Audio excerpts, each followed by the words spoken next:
അൻഷിക്ക് മൈക്കില്ല. Hello hi. അപ്പോൾ ഞങ്ങൾ വീണ്ടും ഒരു കപ്പിൾസിനായിട്ടാണ് വന്നിട്ടുള്ളത്. ഈ മാസത്തെ 11ാമത്തെ കപ്പിളാണ് ഇജാസ് അൻഷിത. അപ്പോൾ പിന്നെ 16-ാം തീയതി ബ്രൈഡിൻ്റെ അവിടുത്തെ റിസപ്ഷൻ കഴിഞ്ഞു. ഇന്ന് പയ്യൻ്റെ അവിടുത്തെ റിസപ്ഷനിലാണ്. ഇപ്പോൾ ഞങ്ങളുള്ളത് ഓപ്പൺ സ്റ്റുഡിയോയിലാണ്. അപ്പോൾ നമുക്ക് മെല്ലെ നടന്നിട്ട് സംസാരിക്കാം. പിന്നെ അപ്പോൾ ഒരു കൊല്ലത്തെ നിക്കാഹിൻ്റെ ശേഷം 16-ാം തീയതിക്കത്തെ അവിടുത്തെ റിസപ്ഷൻ, ഇപ്പം ഇന്ന് ഇവിടുത്തെ റിസപ്ഷൻ അല്ലേ? എന്താണ് ഈ ഒരു കല്യാണത്തെക്കുറിച്ച് നിങ്ങൾക്ക് പറയാനുള്ളത്? കല്യാണം സംഭവം നമ്മൾ കുറേ ആൾക്കാർ ചെയ്യണ ഡിഷ് എന്താ വെച്ച് കഴിഞ്ഞാൽ, അപ്പോൾ നിൽക്കാൻ കഴിഞ്ഞ് കഴിഞ്ഞാൽ നമ്മൾ ഒരു ലോങ് ഗ്യാപ്പ് ആയാലോ. അതെ. അപ്പോൾ ചില ആൾക്കാർ ഒപ്പം നിൽക്കില്ല, ചിലർ സെപ്പറേറ്റ് നിൽക്കും. പക്ഷേ ഞങ്ങൾ സംസാരിച്ചിട്ടൊരു തീരുമാനത്തിനൊക്കെ എന്ത് ബെറ്റർ ആയി തോന്നിയ വെച്ച് കഴിഞ്ഞാൽ, എന്ത് കഴിഞ്ഞാലും നിൽക്കാൻ കഴിഞ്ഞാൽ നമുക്ക് പിന്നെ ഒപ്പം നിൽക്കാം. പിന്നെ നമ്മളൊരു പണ്ടത്തെ കൾച്ചറും കാര്യങ്ങളും നോക്കേണ്ട ആവശ്യമൊന്നുമില്ല. തീർച്ചയായും നമ്മളെന്താണ് സംസാരിച്ച് നമുക്ക് ഓക്കെ എന്നുണ്ടെന്നുണ്ടെങ്കിൽ ദെൻ നമ്മളെ പേരൻസിനോട് പറഞ്ഞിട്ട് ക്ലോസ് റിലേറ്റീവ്സിൽ മാത്രം സംസാരിച്ചിട്ട് ഡിഷ് എടുത്തിട്ട് അങ്ങനെ പോയിരിക്കും ബെറ്റർ. കാരണം എന്താ വെച്ച് കഴിഞ്ഞാൽ, പ്രത്യേകിച്ച് ഈ പുറത്തൊക്കെ ജീവിക്കുന്ന ആൾക്കാർക്കൊക്കെ ഇങ്ങനെ ഡിസ്റ്റൻ്റായി നിന്ന് കഴിഞ്ഞാൽ നമ്മൾ അറിയാൻ തീരെ പറ്റില്ല.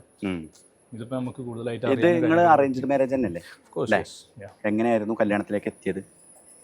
അത് എൻ്റെ ഉമ്മാൻ്റെ അങ്ങനെ കുറേ റിലേറ്റീവ്സ്, നൈബേഴ്സ്, അങ്ങനെയൊക്കെ ഒരു ഫാമിലിയിൽ നിന്നാണ് സത്യം പറഞ്ഞാൽ വന്നത്. അപ്പോൾ ഇവരെ അപ്പൊ പിന്നെ അങ്ങനെ അവിടെ നിന്ന് ഇങ്ങനെ പ്രൊപ്പോസൽ വെച്ചു. പിന്നെ 2 ഫാമിലിയും കൂടെ ഒക്കെ ഓക്കെ അല്ലേ? ഇപ്പൊ വേൾഡ് കപ്പിന്റെ ഒരു ജ്വരത്തിലെ സമയത്താണ് നമ്മുടെ കല്യാണം. വേൾഡ് കപ്പിനെ കുറിച്ച് എന്താണ് അഭിപ്രായം? വേൾഡ് കപ്പ് ഇന്ന് രാത്രി ഫൈനലാണ്. ഏതാ ടീം? ഏതാണ് അന്റെ ടീം? ഏതാണ്? അർജന്റീന. ഈ ഏതാണ്?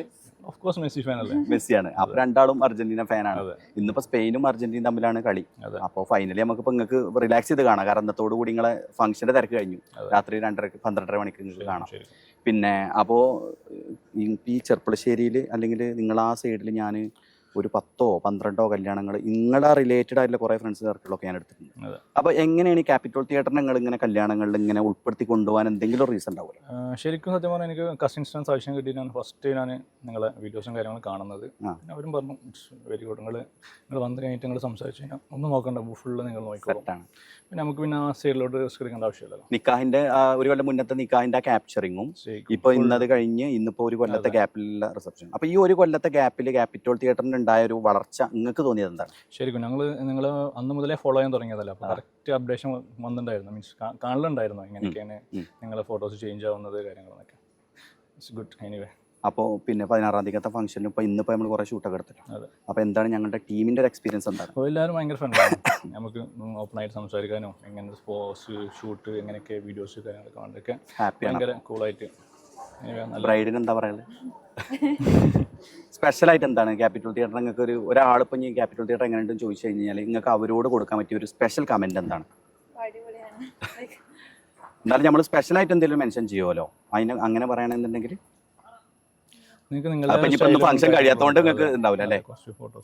Okay okay. അപ്പോൾ ഇൻഷാ അല്ലാ, അപ്പോൾ ഇത്രയും സമയം ഞങ്ങളുടെ നിന്ന് ഇനിയിപ്പോൾ നമുക്ക് ഫംഗ്ഷനിൽ ഞാൻ പറഞ്ഞ പോലെ കാര്യങ്ങൾ മുന്നോട്ട് പോകുകയാണെന്നുണ്ടെങ്കിൽ എല്ലാം പെർഫെക്റ്റ് ആയിട്ട്. ഇത് ഇന്നത്തെ കല്യാണത്തിന് ഞാൻ പറഞ്ഞാലേ ഇന്നിപ്പോൾ എനിക്ക് ബിസി ഷെഡ്യൂൾ ആയതുകൊണ്ട് ഇന്ന് വൈകിട്ട് എനിക്കൊരു ഫംഗ്ഷൻ ഉണ്ട്. അപ്പോൾ ഞാൻ കറക്റ്റ് പ്ലാൻ ചെയ്ത പോലെയാണ് ഇപ്പോൾ ഇതുവരെ നടന്നത്. അത് മാത്രമല്ല ഈ കല്യാണത്തിൽ ഞങ്ങൾക്കൊരു സ്റ്റോറി വരുന്നുണ്ട്. ഒരു സ്റ്റോറി മെയിൻ ചെയ്തിട്ടാണ് നമ്മൾ ഈ ഒരു ഫംഗ്ഷൻ്റെ ചെയ്യുന്നത്. അത് നിങ്ങൾക്ക് ഔട്ട്പുട്ട് കിട്ടുന്ന സമയത്ത് മനസ്സിലാവും. ഓക്കെ. അപ്പോൾ എന്താണെന്നുണ്ടെങ്കിലും രണ്ടാളും ഒരുപാട് കാലം കുടുംബവും കുട്ടികളൊക്കെ ആയിട്ട് അടിപൊളിയായിട്ട് എല്ലാവിധ ഭാവങ്ങളും.